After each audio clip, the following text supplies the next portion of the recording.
Imagine buying a Ferrari, and Ferrari remotely caps it at 60 miles per hour because your neighbor complained. That's the new Saudi F-35 deal. November 2025, President Trump announces the sale of up to 48 F-35 stealth fighters to Saudi Arabia, the crown jewel of a $100+ billion arms package. On paper, it looks like Riyadh is finally joining the big leagues.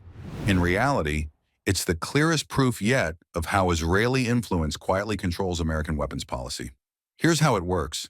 Since 2008, U.S. law requires Washington to maintain Israel's qualitative military edge over every neighbor. That means before any advanced weapon goes to an Arab state, Israel effectively gets a veto. No public vote, no debate, just a phone call. On November 20th, 2025, Benjamin Netanyahu went public.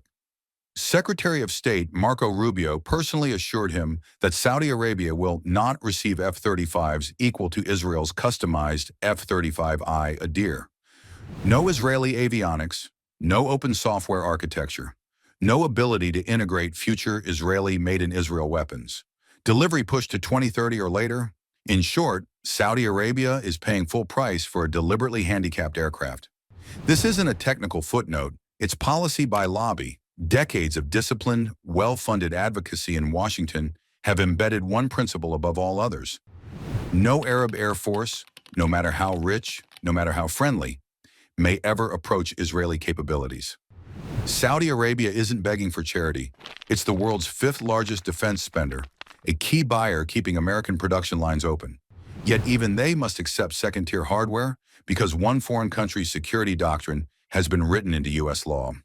European allies get unrestricted jets. East Asian allies get unrestricted jets. Only when the customer is Arab does the Pentagon ship the export-safe, deliberately nerfed version, because Congress demands it to protect Israel's edge. The Saudi F-35 deal is not about Saudi weakness.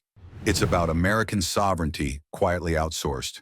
When one ally can force the United States to cripple weapons sold to another ally, we are no longer watching arms sales. We are watching who really writes U.S. foreign policy. For Washington, the question remains, will U.S. foreign policy reflect broad American interests or the influence of those who know how to pull the levers of power?